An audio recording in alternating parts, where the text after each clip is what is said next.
Shalom, selamat pagi jemaat dikasih Tuhan. Bagaimana kabarnya hari ini? Saya menyapa Bapak Ibu Saudara dimanapun berada dan berharap semua dalam kondisi sehat. Ya, kita kembali bersama-sama dalam renungan pagi. Kita akan bersama-sama merenungkan firman Tuhan. Terlebih dahulu mari kita akan berdoa.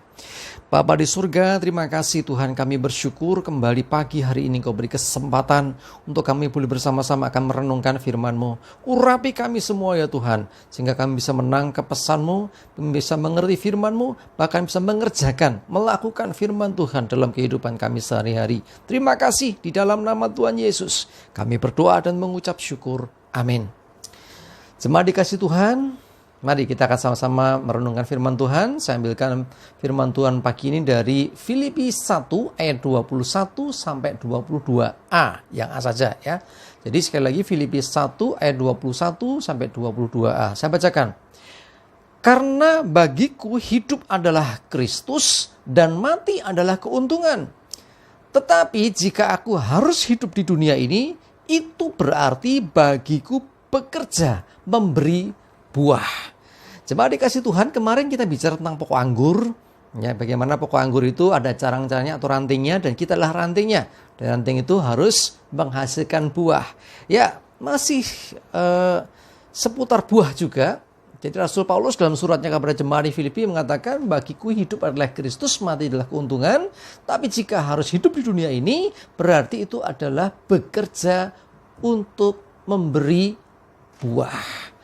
Ya, jemaat dikasih Tuhan, sebelumnya kita tangkap pesan yang sangat dalam sekali dari pernyataan surat Rasul Paulus kepada jemaat di Filipi ini. Karena bagiku hidup adalah Kristus. Jadi Rasul Paulus menyadari bahwa dia itu sesungguhnya sudah berakhir dengan kehidupan lamanya. Dan dia memiliki kehidupan yang baru sejak berjumpa dengan Tuhan Yesus. Sejak dia berjumpa dengan Tuhan Yesus, dia menyerahkan dirinya menjadi alat Tuhan. Nah, saat itulah makanya dia berkata, bagiku hidup adalah Kristus. Artinya hidupku bukannya aku lagi. Ada satu lagu yang sangat terkenal juga di sekolah minggu. Hidupku bukannya aku lagi, tapi Yesus dalamku, gitu ya. Jadi lagu yang luar biasa sekali, seperti yang dikatakan di firman Tuhan ini, bahwa hidupku adalah Kristus. Bagiku hidup adalah Kristus. Biarlah ini juga menjadi pernyataan kita bersama, bahwa kita berani mengatakan, hidupku bukannya aku lagi, tapi Yesus yang ada dalamku. Bagiku hidup adalah Kristus. Artinya adalah kita yang sudah dibayar oleh Tuhan Yesus dari kuasa dosa dan maut. Kita sudah ditebus dengan darah yang mahal, harga yang sangat mahal. Artinya hidup kita saat ini adalah milik Dia yang menebus hidup kita, yaitu Tuhan Yesus Kristus. Ya, makanya hidupku bukannya aku lagi. Dia yang telah membayar aku, yang membebaskan aku, membebaskan kita dari belenggu dosa, dari perbudakan dosa dan maut. Nah, karena itulah Tuhan Yesus sudah sepantasnya memiliki hidup kita.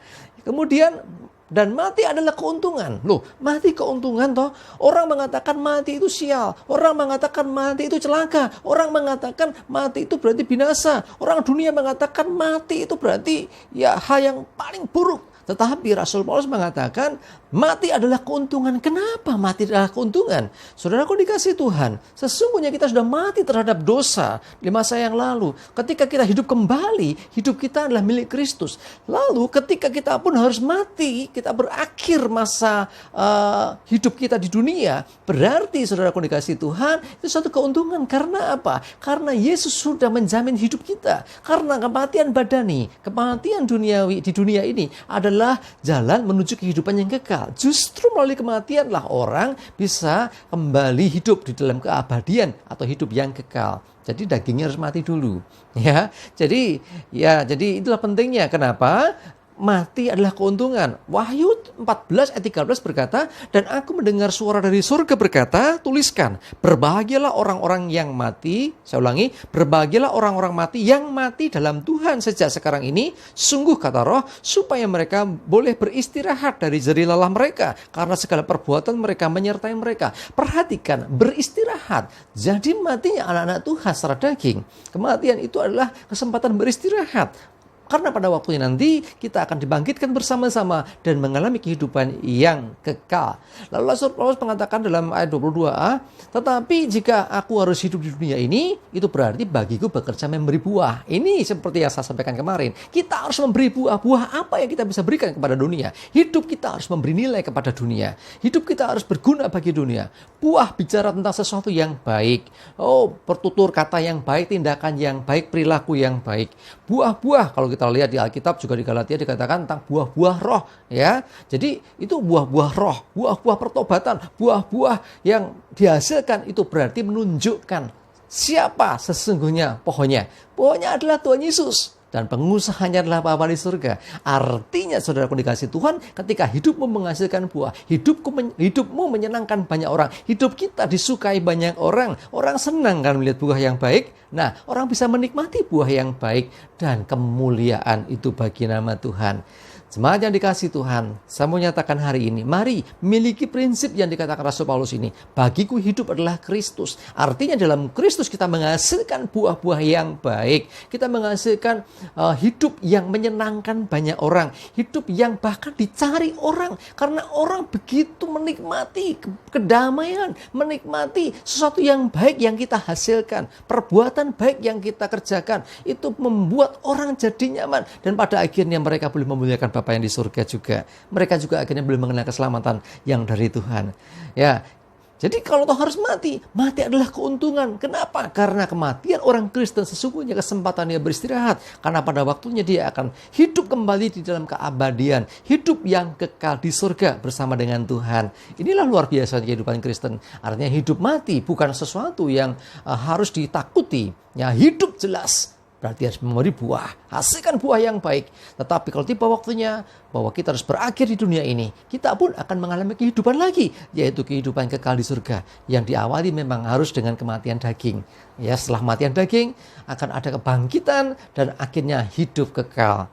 Jemaat dikasih Tuhan, mari kita tetap teguh dalam iman dan pengharapan di dalam Tuhan, dan selama hidup hasilkan buah bagi kemuliaan nama Tuhan. Amin. Kita berdoa. Bapa di surga, terima kasih Tuhan. Kami bersyukur, sadarkan, ingatkan kami kembali. Bagiku Tuhan, hidup kami adalah Kristus. Bagiku hidup adalah Kristus dan mati adalah keuntungan. Karena kami bisa beristirahat dari lelah kami. Dan kami percaya kami pun akan hidup kekal bersama dengan Engkau di surga. Terima kasih Tuhan. Ajari kami supaya hidup kami menghasilkan buah setiap waktu. Dan banyak orang boleh menikmati buah yang baik melalui setiap tutur kata, tindakan dan perbuatan kami. Dan hidup kami menyenangkan banyak orang dan memuliakan Bapa di surga. Terima kasih Tuhan. Kami serahkan hidup kami hari ini juga dalam pimpinan perlindungan Tuhan. Aman, selamat, jauh celaka, mara bahaya, jauh dari corona dan segala penyakit lainnya. Diberkati, disertai, aman, selamat, dan akan kami berkelimpahan di dalam Tuhan supaya hidup kami juga jadi berkat bagi orang lain. Terima kasih Tuhan, terpuji namamu dalam nama Tuhan Yesus. Kami berdoa dan bersyukur. Haleluya. Amin.